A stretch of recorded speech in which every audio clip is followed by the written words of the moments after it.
India US trade deal के अंदर बहुत सारा नेशनल सिक्योरिटी इंपैक्ट है, जियो पॉलिटिकल इंपैक्ट है, क्योंकि डील तो भारत और यूएस के अंदर हुई, पर इसका प्रभाव पड़ रहा है रशिया के ऊपर। रशियन तेल पे क्या पड़ेगा, चाइना के ऊपर, उसकी इकोनॉमी पे क्या पड़ेगा।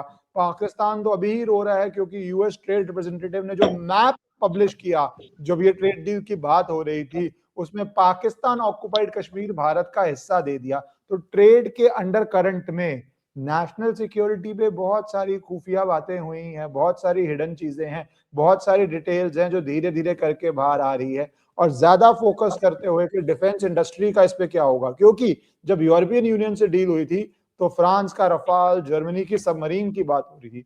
यूएस तो वैसे ही मिलिट्री इंडस्ट्रियल कॉम्प्लेक्स है, तो उसमें क्या होगा। पाकिस्तान तो भीख में वेपन लेता है, भारत तो बहुत बहुत वेपन खरीद सकता है। मेक इन इंडिया का क्या होगा।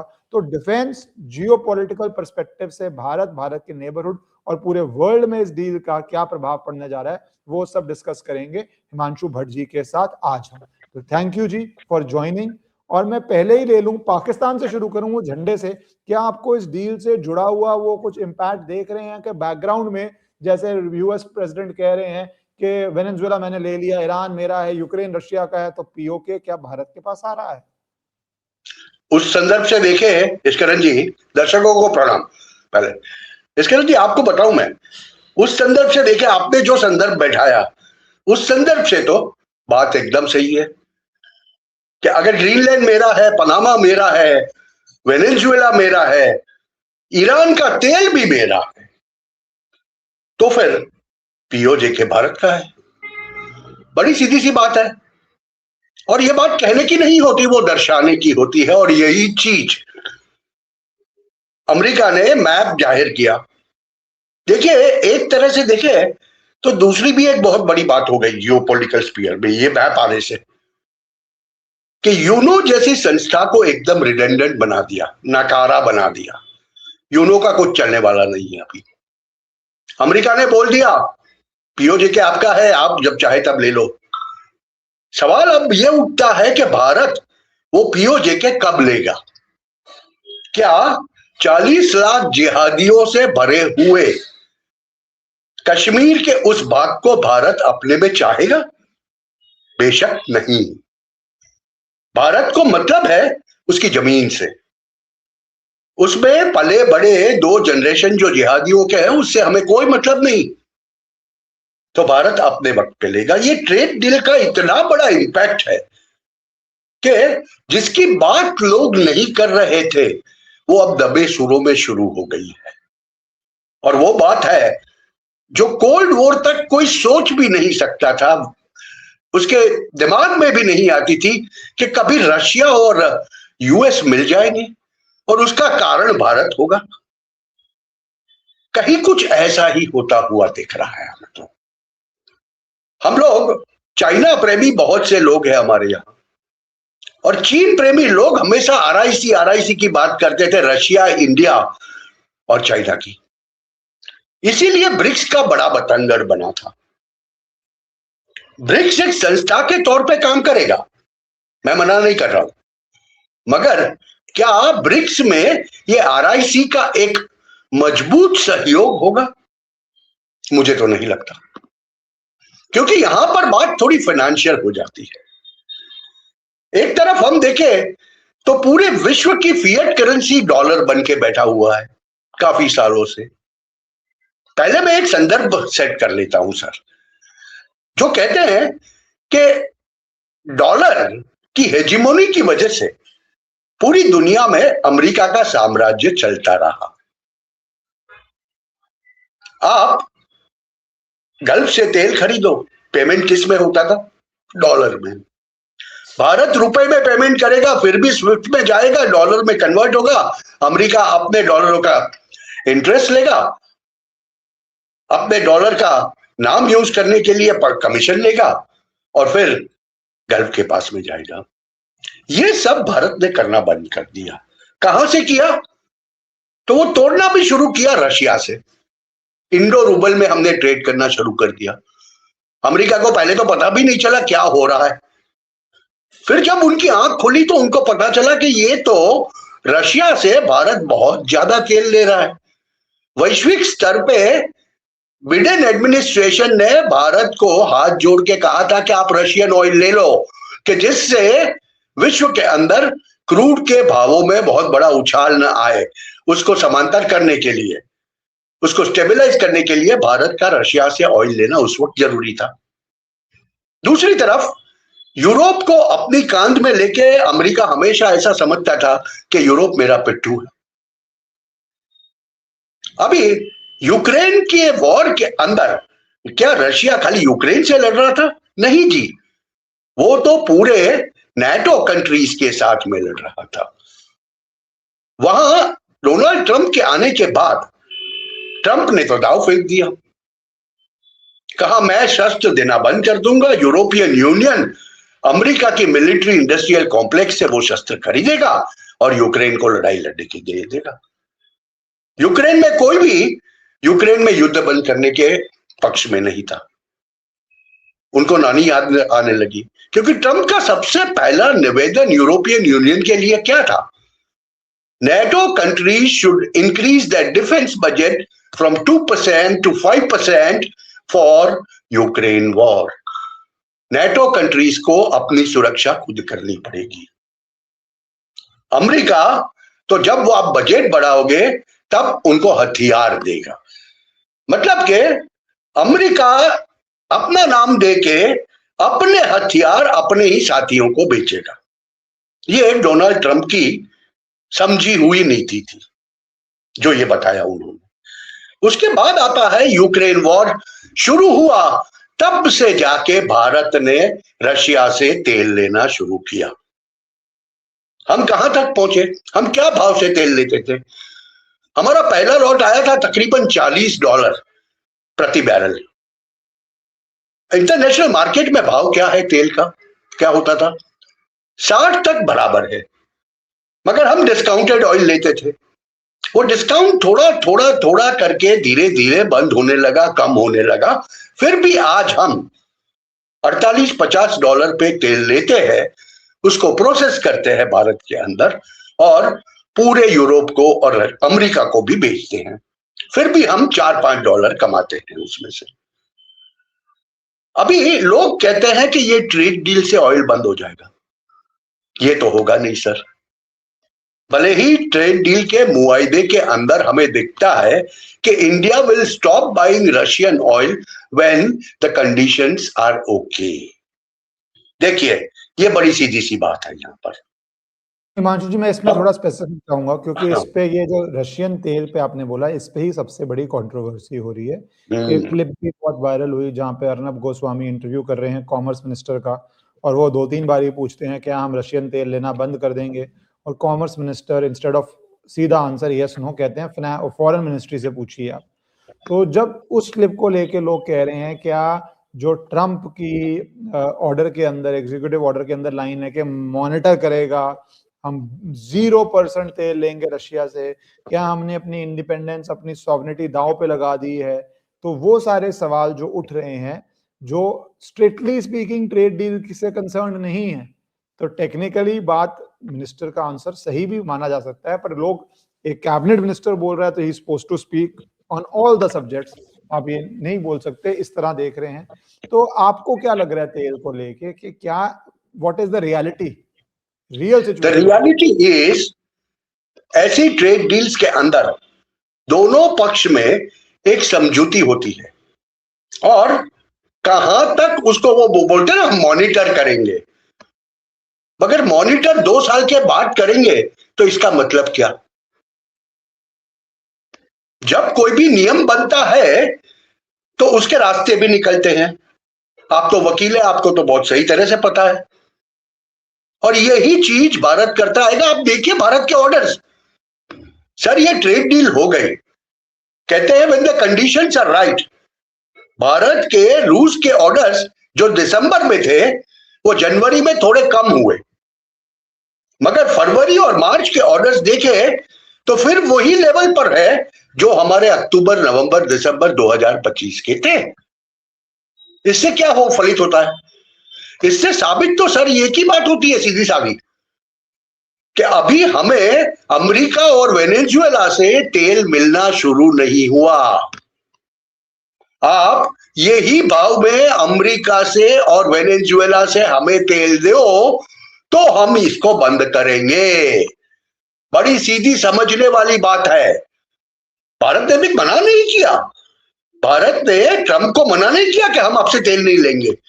सर, ट्रंप की औकात है, माफ कीजिएगा ये शब्द यूज कर रहा हूं मैं, मगर क्या अमेरिका की आज के दिन में औकात है कि वो $60 प्रति बैरल से कम दाम में फ्रैकिंग ऑयल करके भारत को देगा? क्या रशिया अगर $48 प्रति बैरल तेल बेचता है तो क्या अमेरिका वो कर पाएगा? क्या वेनेजुएलन हार्ड क्रूड जो आता है, जो अभी अभी कल ही 2 million barrel Venezuelan heavy crude oil Reliance ने खरीदा है, क्योंकि उसको प्रोसेस करने की, रिफाइन करने की कैपेसिटी खाली रिलायंस के जामनगर प्लांट और सऊदी अरेबिया के एक प्लांट पे है। और वेनेजुएला में वो ताकत नहीं है कि एक जमाने में जो जितना पंप आउट करता था उससे 1/3 भी आज पंप आउट नहीं कर पा रहा है। ऐसी स्थिति में अमेरिकी कंपनियां कब वेनेजुएला में जाएगी, कब अपना बेस एस्टैब्लिश करेगी? एक्सॉन वाली या कोई भी 2-3 कंपनियां थी बड़ी कि जो वेनेजुएला से तेल निकालती थी। इसमें एक बात और जोड़ना चाहूंगा कि जो वेनेजुएला ऑयल है वहां पे 10 साल से कोई इन्वेस्टमेंट नहीं हुई। इन्वेस्टमेंट नहीं है। जितने बिलियंस ऑफ डॉलर लगाने पड़ेंगे, जो आपने पहले बात बोली, 60 से नीचे कैसे बेचोगे? इतनी इन्वेस्टमेंट करके तुम कैसे 60 से नीचे बेच दोगे? और भारत तो व्यापार कर रहा है सर, भारत तेल प्रोड्यूस नहीं करता। भारत तो सेकंड बिगेस्ट रिफाइनर हो गया है, अपनी रिफाइनिंग कैपेसिटी बढ़ा के। जगह जगह से हम तो तेल लाते हैं जो हमें सस्ता मिलता है, उसको रिफाइन करके 50% वो हम लोकल मार्केट में डालते हैं और 50% एक्सपोर्ट करके डॉलर कमाते हैं। अमेरिका की सबसे बड़ी तकलीफ ही ये थी सर, लोगों को समझ में नहीं आता ये टैरिफ और ये गुस्सा क्यों था कि हमने डॉलर को अंडरकट करके रूपी रूबल में पूरा व्यापार शुरू कर दिया था। और यही डॉलर की हेजिमोनी कम हो वो उनको जमता नहीं। अभी सर मैं थोड़ा पीछे ले जाऊंगा, 5 महीने पीछे। 15 अगस्त 2025 को अलास्का में ट्रंप और पुतिन मिले थे। उसके बाद देखिए, पुतिन ने या ट्रंप ने कभी भी एक दूसरे को सीधी गालियां नहीं दी। देखिए ये बड़े समझने की बात है। वहां पर ऐसा कहा जाता है कि पुतिन ने इतिहास का एक क्लास दिया डोनाल्ड ट्रंप को। डोनाल्ड ट्रंप ने मिलिट्री शो ऑफ करने का प्रयत्न किया और पुतिन ने उसे इतिहास का क्लास दिया। मगर आखिर में समझौती क्या हुई है? वहां सबसे बड़ी समझौती इस सदी की हो चुकी है और वो है western hemisphere is mine, I will not touch Europe, Europe and Ukraine is yours. देखिए ये चीज अब समझ में आ रही है। और वहां पर दूसरी एक बात कही गई है, you will not disturb India to a great extent. Sir आप माने ना माने, ये ट्रेड मुआहिदा जो हुआ ना, अचानक एक दिन रात को माय डियर फ्रेंड फिर से आ गया मोदी जी के ट्वीट में। उसकी आने की वजह है कि व्लादिमीर पुतिन और मोदी के बीच में पिछले 6 महीने से सभी कॉन्फिडेंशियल बातों का आदान प्रदान हो रहा है। आप याद करें अजीत डोवाल की वो यात्रा रूस की, या एस जयशंकर की वो यात्रा। पुतिन जो कोई राष्ट्र प्रमुख के अलावा किसी को मिलता नहीं है, वो हमारे एनएसए को भी मिलता है, हमारे विदेश प्रधान को भी मिलता है।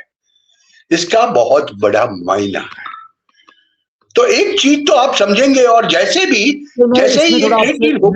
मैं चाहूंगा थोड़ा इसको एक्सपैंड करें, क्योंकि बात हुई थी तो बहुत लोगों ने डिस्कस की थी कि एक आप इक्विवेलेंट को मिलते हैं, बराबर को मिलते हैं, प्रेसिडेंट ऑफ रशिया, और वो हिस्ट्री स्टूडेंट हैं, वो हिस्टोरिकली जानते हैं उनकी पोजीशन क्या है, रशियन एम्पायर की क्या है, और वो जब मिलते हैं एक एनएसए से जो इफेक्टिवली एक कैबिनेट मंत्री है, या फॉरेन मिनिस्टर जो कैबिनेट मंत्री है, much below in protocol than the president of Russia.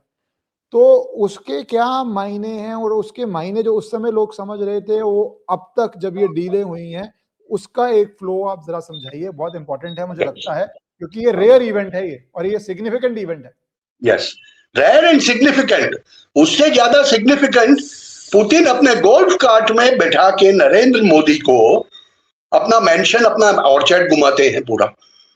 उसके बाद अजीत डोभाल जी जाते हैं, उनके साथ में पुतिन 1-to-1 विद डेलीगेशंस मुलाकात करते हैं और 25 सेकंड का वीडियो क्लिप भी बाहर निकालते हैं रशियन मीडिया के लिए। क्या बताया, क्या नहीं हुआ, क्या बात हुई, उन्होंने क्या संदेश दिया डोभाल जी ने पुतिन को, वो किसी को नहीं पता।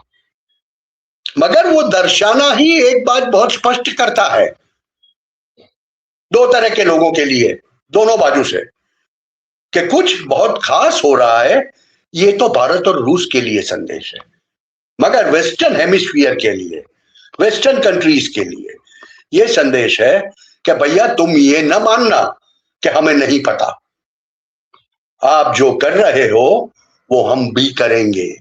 देखिए, अजीत डोभाल जी का दूसरा संदर्भ मैं दे दूं, उसके बाद तुरंत सितंबर में वो तो अब बाहर आ रहा है कि वो यूएस भी गए थे और उन्होंने मार्को रूबियो को बता दिया था, मार्को रूबियो को बड़ा स्पष्ट बता दिया था उन्होंने कि भैया तुम अनाप शनाप बात करना बंद कर दो, वरना हम लोग we will wait out the Trump period.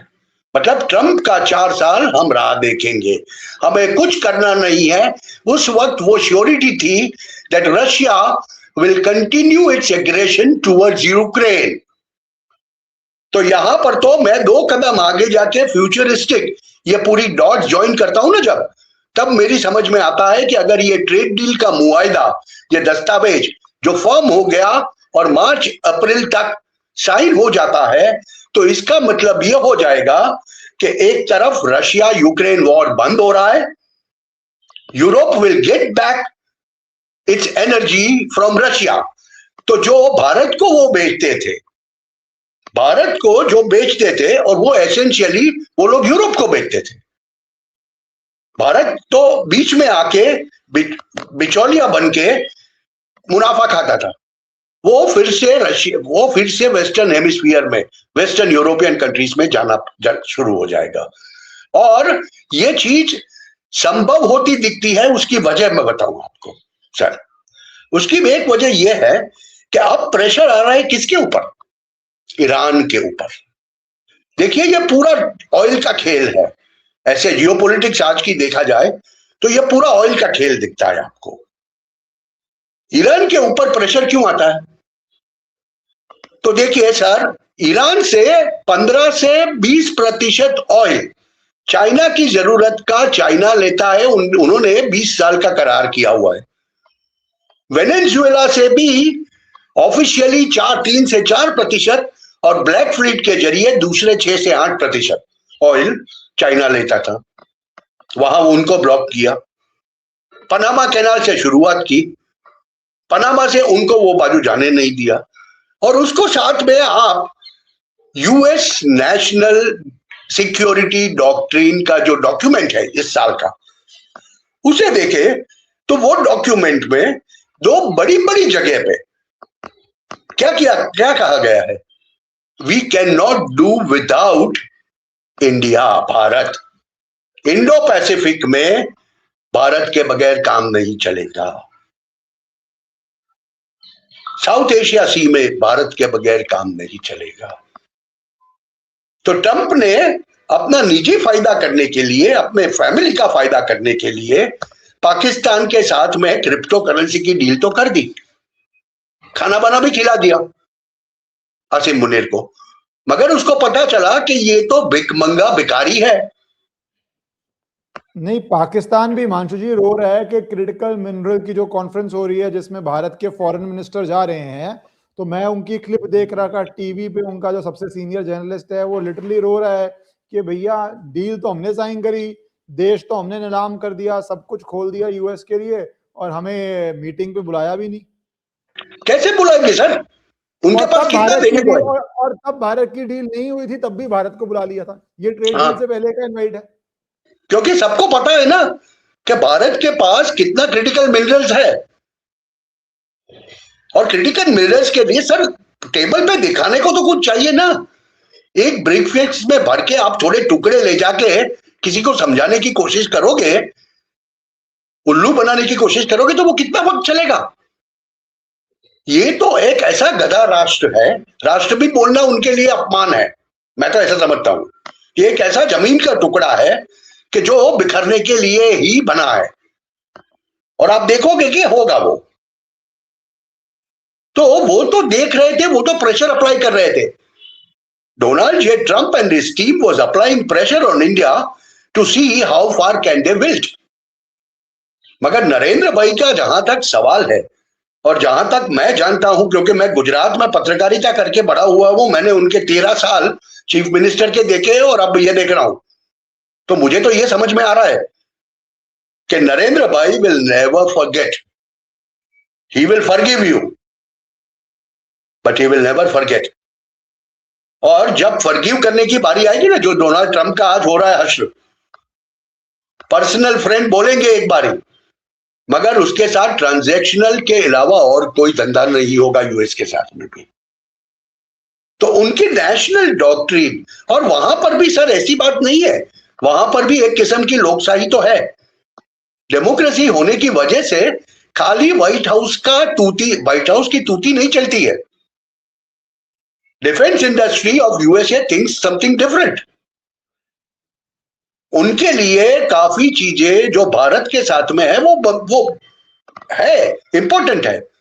अभी देखिए, भारत ने 2024 में अनाउंसमेंट किया था कि we are going to buy 500 Boeing aircraft for our aviation industry. तो मुझे ये बताइए सर, ये 500 बोइंग एयरक्राफ्ट वहां नहीं बनेंगे और बोइंग वाला यहां आके बैठ जाएगा, अपनी फैक्ट्री बनाएगा, तो हमारा जो विपक्ष का एक इकोसिस्टम है वो ऐसा बोलेगा कि तो स्क्रू ड्राइवर गिरी करते हैं, हम असेंबल करते हैं। मगर सर मुझे ये बताइए, वो जो छोटे छोटे पार्ट्स जो यूएस के एंसिलरीज के बन के बोइंग के भारत में नहीं इंपोर्ट हो गए, तब तक एक्सपोर्ट कैसे होगा? और पहले आपको असेंबल ही करना पड़ेगा सर। ये एक एग्जांपल ले लीजिए आप, जो 6 सबमरीन का जर्मन के साथ में जब शुल्ज यहां आया हुआ था, जर्मन चांसलर, जनवरी के महीने में, और हमने एक मुआयदा किया थॉमसन या थिम्सन ऐसी कंपनी का मजगांव डॉक के साथ में, वो 6 submarine they will be almost 80% technology transfer के साथ में इंडियन मेड होगी, with in collaboration with Tyson is the name of the company. ये 114 रफाल का जो सौदा होगा अगले महीने सर, उसका पूरा एमआरओ, पूरा सिस्टम अपग्रेड, और वो यहां का नहीं, भारत का नहीं सर, पूरे एशिया का, पूरे एशिया के रफाल का मेंटेनेंस होगा भविष्य में भारत से। तो रफाल के फैक्ट्री यहां लगेंगे, तो फिर यूएई के पास भी रफाल है, उसको भी भारत देखेगा, उसका भी मेंटेनेंस भारत करेगा। कटार ने भी थोड़ा ले रखा है, थोड़ा बहुत कुछ, कटार या ओमान ने। तो मेरा कहने का मतलब यह है, एक इकोसिस्टम जब तैयार होता है तब आप स्क्रैच से शुरुआत करते हैं। अभी सर माइक्रोचिप के उसमें हम लोग 7 mm के चिप्स 7 mm तक के चिप्स बना लेते हैं, उससे छोटे नहीं बना पाते। अभी हम माने या ना माने, हमें बहुत गुस्सा आता हो अमेरिकन के ऊपर, तो भी हमें यह बात स्वीकारनी पड़ेगी कि टेक्नोलॉजी और उसके क्षेत्र में वो बहुत आगे हैं हमसे। अभी ऐसी स्थिति में उनसे दुश्मनी नहीं हो सकती सर। अमेरिका की जो इकोनॉमिक पावर है वो एक रियलिटी है, उसके पास इकोनॉमिक पावर है। Yes. उसके पास कितने देश हैं जो वेनेजुएला का प्रेसिडेंट उठा के ऐसे ले आए? Yes. ये रियलिटी है, वो रियलिटी को जो और prime minister has to deal with realities. वो यहाँ पे बैठ के शोर नहीं मचा रहे, उनको देश चलाना है। तो जो रियलिटी है उनके टेन्योर के समय, उससे उनको डील करना है, positive as well as negative. Sir ये मुझे ये बताइए, भारत का इस साल का बजट कितना? 652 करोड़, 652 करोड़, अरब करोड़, 652 अरब करोड़ का हमारा बजट है। यूएस की 4 एआई की कंपनीज बड़ी बड़ी, their investment in a year is going to be 654 अरब करोड़।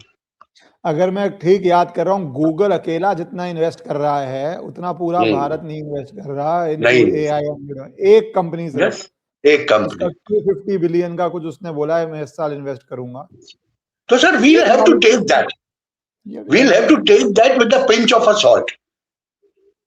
देखिए, याद रखें हम, you cannot trust on them the way you trust Russians, क्योंकि रशियन एक बार ही बोलते हैं कि will give you a total technology transfer for your SU-57s, SU this, SU that, it will happen. American 2 साल से हमें जी इंजन नहीं दे रहे, वो बात भी हकीकत है, मगर वो बात को लेके हम इतने अग्रेसिव आज नहीं हो सकते। हमें कावेरी इंजन का अपना तोड़ निकालना पड़ेगा जल्दी से, कि जिससे हमारी सिस्टम सही काम करे। हम जो 5 साल का हमने वेट किया वो हमें करना ना पड़े। तो इन चीजों के लिए हमें समझ बूझ के काम करना पड़ेगा।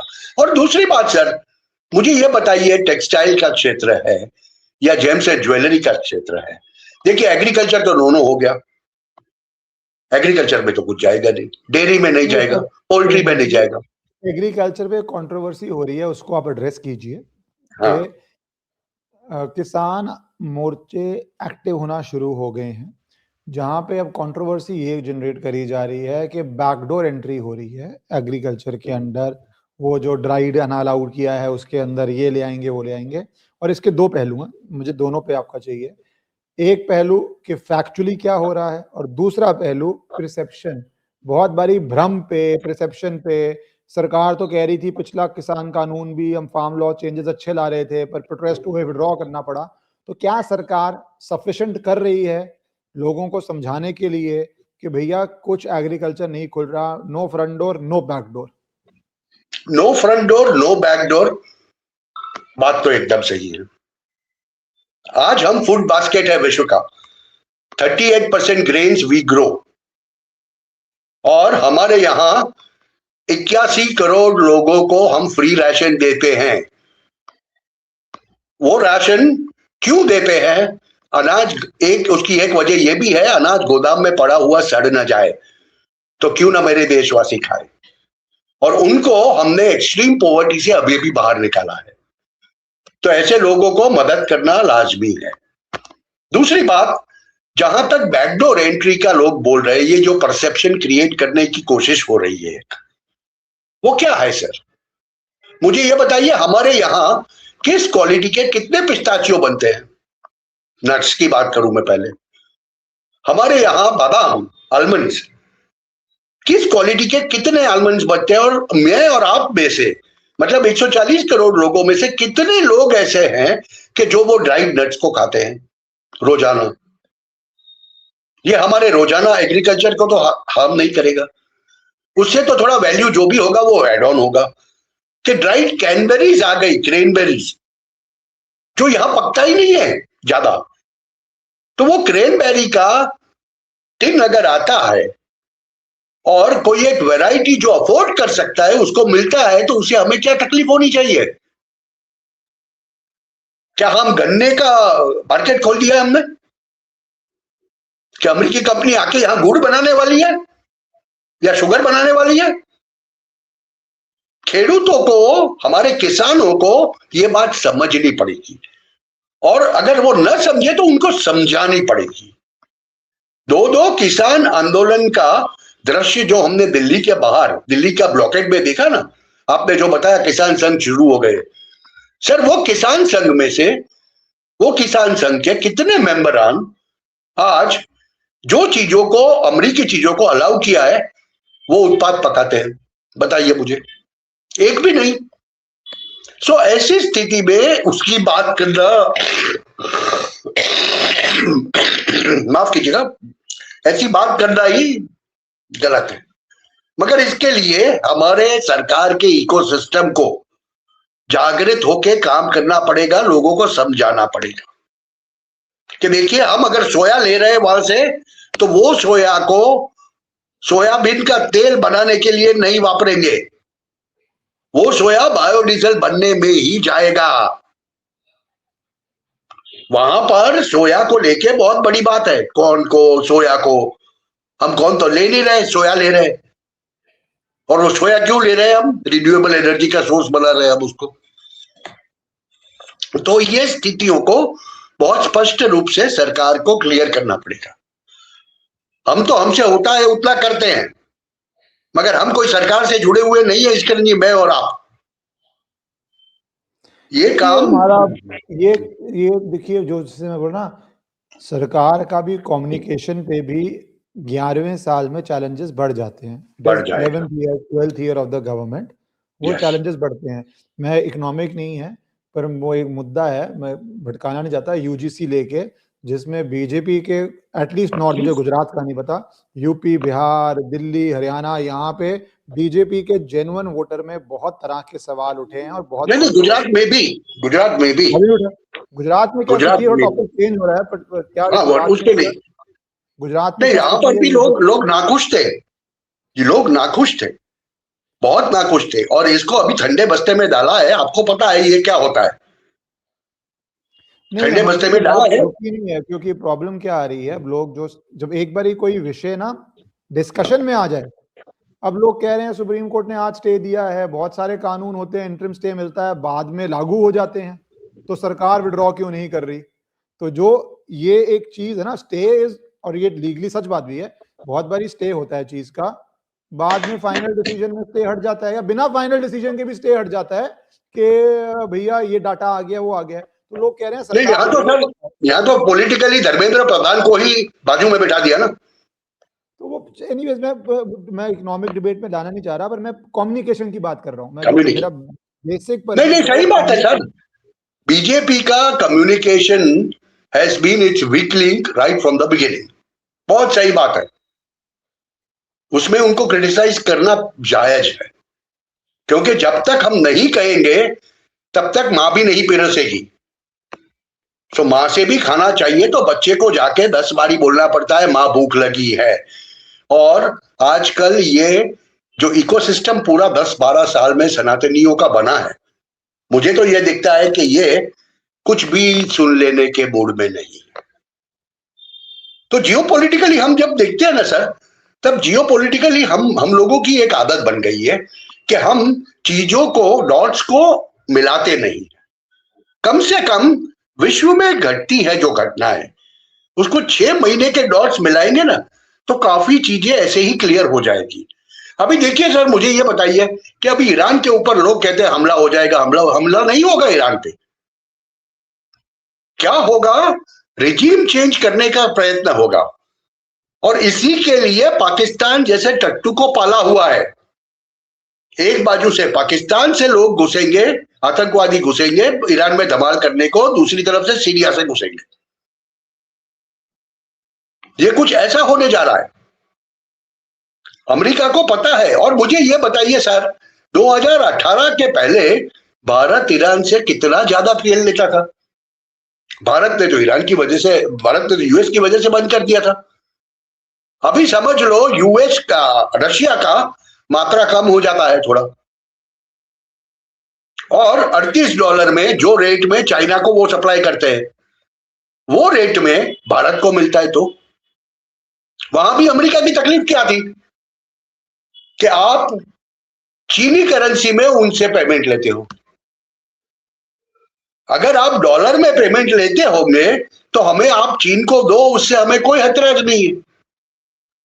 So everywhere it is economics which is involve, क्योंकि उनको वो डर है कि डॉलर का जो हेजिमनी है वैश्विक जियोपॉलिटिक्स के अंदर, वो डॉलर का हेजिमनी धीरे धीरे टूट रहा है। आज आप देखिए सर, ईयू के साथ में हमने जो करार किए 850 बिलियन तक ले जाने के, 850 बिलियन ईयू तक, तो वहां यहां पे पेमेंट कैसे होगा? रूपी ईयू, डॉलर कहां आएगा बीच में? हेजिमनी तो टूटी ना उनकी। तो वो बचाने के चक्कर में उनको भारत के साथ में रशिया को मिला के क्योंकि वो रशिया को अभी छेड़ना नहीं चाहते। उनका आशय है their main enemy now according to the national doctrine is China. मगर यूएस में एक बहुत बड़ी लॉबी है आज भी सर, मैं चाइना पे जाना चाहूंगा। हाँ, आप कंप्लीट कर दीजिए, फिर मैं चाइना पे जाना चाहूंगा विशेष तौर से कि इंडिया यूएस डील का चाइना पे क्या इम्पैक्ट पड़ने वाला है, डिफेंस पे, जियोपॉलिटिकली पे। क्योंकि एक अभी किताब भी आई है जिसको लीडर ऑफ अपोजिशन ने रेज किया, तो वो मैं उस कॉन्टेक्स्ट में आना चाहूंगा जियोपॉलिटिकली। आप प्लीज कंप्लीट कर नहीं, दीजिए। तो यूएस में एक लॉबी है अभी इतनी काफी बड़ी कि जो अभी भी रशिया को प्रिंसिपल अपोजिशन समझता है, पुराने सोवियत यूनियन का रिप्रेजेंटेटिव मान के। मगर ये जो नई ट्रंप की सरकार है, ये जो नई सरकार है, उनका बेसिक एम चाइना की तरफ है। दे कहते हैं कि अगर कोई हमें चैलेंज करेगा तो फिलहाल हमारा कॉम्पिटिटर और हमारा अपोनेंट प्रिंसिपली इज चाइना। तो ऐसी स्थिति में वो दुनिया में हर कोई जगह से चाइना को स्टॉप करने की कोशिश करेंगे, कंटेन करने की कोशिश करेंगे। काइनेटिक वॉर पे नहीं जाएंगे ये लोग, क्योंकि उनको उनके डॉलर की हेजिमनी कुछ ना कुछ करके बाहर रखनी है। और भारत ने तो अपना यूपीआई का प्रसार कर दिया। अभी देखिए, हमने तो रशिया के साथ में जो एक्सेस मनी रशिया के पास में थे, उसका भी तोड़ कैसे निकाला। उनको कहा आप भारतीय शेयर बाजार में कमाओ, यहां पे इन्वेस्ट करके। तो अमेरिका को कहीं ना कहीं डर है कि ऐसा ना हो जाए कि अगले 3 से 5 साल में भारत जो 6.57%, 8% से ग्रो करता है, वो 5 साल में लीप फ्रॉग करके सीधा 10-12 ट्रिलियन की इकोनॉमी बन जाए इन सब की वजह से। तो उसके लिए वो लोग चाइना को सीवियरली कंटेन करना चाहते हैं। इस कारण जी जानना चाहूँ, क्योंकि ये चाइना जो एक एस्पेक्ट है, क्योंकि अभी जियोपॉलिटिक्स की बात कर रहे हैं, एक लीडर ऑफ ऑपोजिशन पार्लियामेंट में बुक को कोट करते हैं जनरल की, और कहते हैं कि ये बुक दिखाता है, वो अपनी इंटरप्रिटेशन करते हैं, पार्लियामेंट में उनको बोलने नहीं जाता। मैं इसको भी एक कम्युनिकेशन एंगल से ही लेता हूँ कि उस बुक में अगर आप वो पढ़ भी देते, कुछ गलत नहीं है, आप एक जनरल को फ्रीडम दे रहे हैं कि जैसा आप उचित समझें आप वैसा कीजिए। मैं एज अ काउंसिल तारा हूँ, मेरे ऑफिस के लोग होते हैं, कोर्ट में एसोसिएट्स होते हैं हमारे, किसी मैटर में हम नहीं पहुंच पाते, आप उनको ऑथराइज करते हैं कि आप आर्गुमेंट कीजिए जो आप ठीक लगे। You are getting, you are a part of the team, it's your professional duty to handle matters also in limited way. और आप जो आर्ग्यू करेंगे, क्लाइंट को जवाब मैंने देना है, जनता को जवाब प्रधानमंत्री ने देना है, जो प्रधानमंत्री के लिए एक तरह से क्लाइंट वोटर हो गया, जवाब उन्होंने देना है। आप तो अपना काम कीजिए, जो मैं अपने ऑफिस को एम्पावर करता हूँ, डेलीगेशन करता हूँ। पर मैं उसको अगेन कम्युनिकेशन में मानता हूँ। इतना शोर मचा दिया, बुक नहीं बोलने दो, छुपाओ, दबाओ, तो ऐसे लगता है पता ही नहीं क्या बोलने वाले थे। मैंने भी बहुत ध्यान सुना कि भाई पता नहीं बुक में क्या है, ऐसा खोदा पहाड़ निकला चूहा, कुछ भी नहीं था। तो पर ये चाइना इशू एक इशू है, तो चाइना के ऊपर अभी अगर ब्रिक्स से हम बाहर निकलेंगे, रिक्स से बाहर निकलेंगे, और चाइना के साथ बॉर्डर पे तनाव है ही है। चाइना पाकिस्तान को सारा वेपन सप्लाई कर रहा है, बांग्लादेश तक वेपन पहुंचाने की बात कर रहा है, पाकिस्तान बेचेगा जो इफेक्टिवली चाइनीज वेपन है।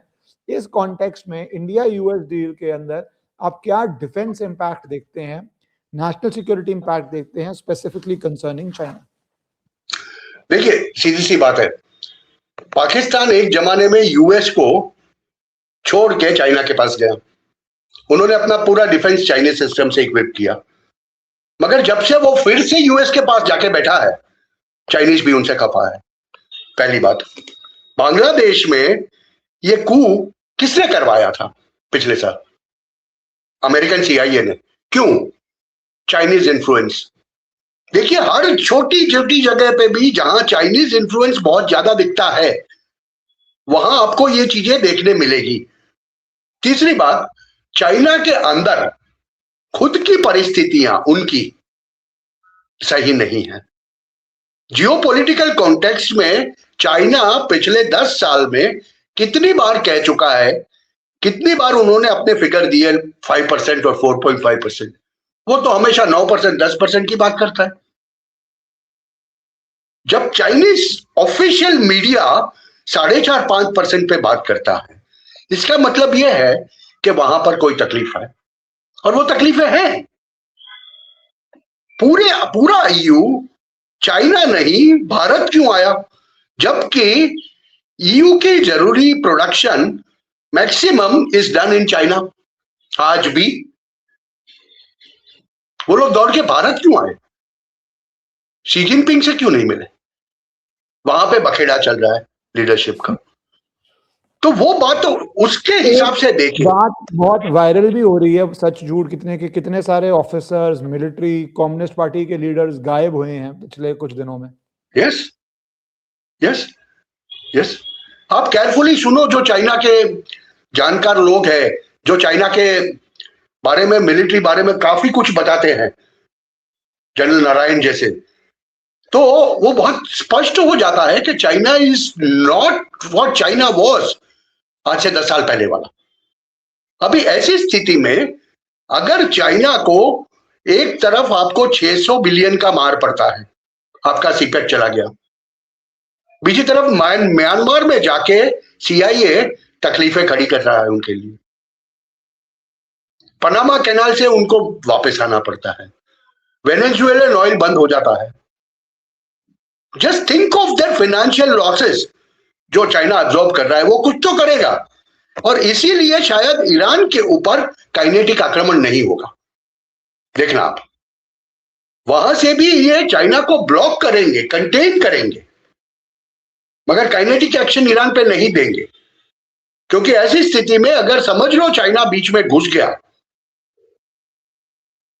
प्रॉक्सी से ही आएगा मगर घुस गया, क्योंकि चाइना कभी सीधा लड़ता नहीं है, तो बहुत बड़ी खाना खराबी हो सकती है। नहीं, तो चाइनीज यूएस ने मेरे ख्याल से वियतनाम के बाद सबक सीख लिया है कि भैया अपने आप को फिजिकली नहीं भेजना, क्योंकि यूएस का worst time collapse economic Vietnam के समय ही चल रहा था, और फिर उन्होंने यूएसएसआर को अफगानिस्तान में उसी स्ट्रेटजी से धोबी पछाड़ भी दिया। यस, ये जिसे कहते हैं ना बॉडी बैग्स, आज का यूएस एक भी बॉडी बैग नहीं लेगा सर। आज का यूएस एक भी बॉडी बैग नहीं, जिस दिन एक पहला बॉडी बैग गया ना, यूएस के अंदर भूचाल आ जाएगा। ऐसी स्थिति में अगर 38 ट्रिलियन की डेब्ट के साथ आपको देश चलाना है, देखिए ये चीज भूल मत जाइए, तो आपको भारत जैसे राष्ट्र के साथ सौदा करना पड़ेगा। और सौदे का मतलब क्या होता है? Give and take. If you give something you will take something. तो हमारे जो सेक्टर्स को तकलीफ हो रही थी, वो सेक्टर्स की तकलीफ ये ट्रेड डील से बंद होगी, मगर साथ में हमें कुछ देना भी पड़ेगा। मगर वो दे उससे पहले ही उन्होंने मैप बाहर निकाल के बोल दिया कि जैसे वेस्टर्न हेमिस्फीयर में हमारी हेजीमनी चलेगी, उसी तरह साउथ ईस्ट एशिया में भारत की हेजीमनी चलेगी। So for them the purpose is to contain China, give no importance to China, ऐसे दिखाओ कि इग्नोर कर रहे हैं। क्योंकि आप बताओ मुझे सर, वास्तविक रूप से आप देखें गिलगिट बाल्टिस्तान और पीओजेके में चाइनीज इन्वेस्टमेंट कितना है? आपको डील किससे करना पड़ेगा? क्या पाकिस्तानी से? पाकिस्तानियों में औकात है वो लड़ने की? आपको डील तो वहां चाइनीज से ही करना पड़ेगा। और आज अमेरिकन आपका ये काम कर रहे हैं कि चाइनीज को पाकिस्तान से भगा रहे हैं।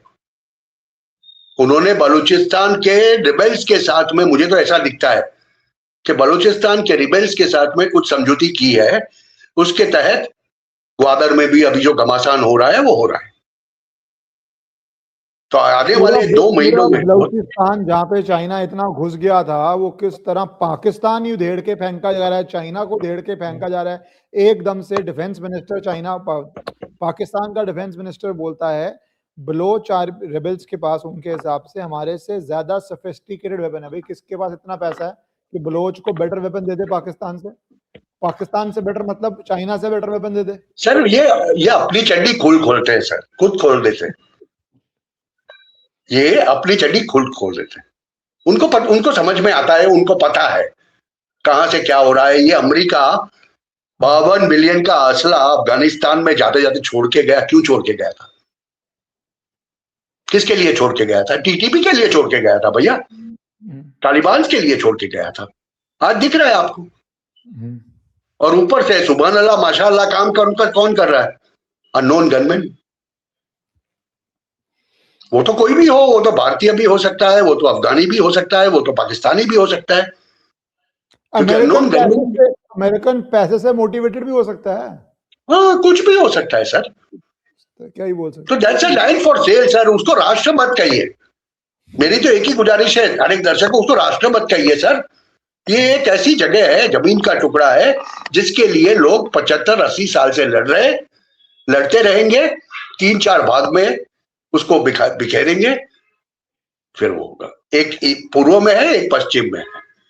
ये दोनों भारत के लिए न्यूसेंस खड़े करने के लिए बनाए गए राष्ट्र है, सीधी भाषा में कहे तो। नहीं, बिल्कुल एग्रीड। और तभी इस ट्रेड डील के डिफेंस और जियोपॉलिटिकल इंपैक्ट में डिस्कस करना चाह रहा था, और आपने आके अच्छी तरह ये समझाया कि भैया डॉट्स जोड़िए और देखिए वर्ल्ड में क्या चल रहा है। So thank you so much आपके समय के लिए हिमांशु जी। और मुझे लगता है कि अब ये लोगों को समझ आएगा कि ट्रेड के साथ डिफेंस का कितना इसमें जुड़ा हुआ इम्पैक्ट है, और वो आने वाले दिनों में और खिल के सामने आए। Thank you so much. नमस्कार।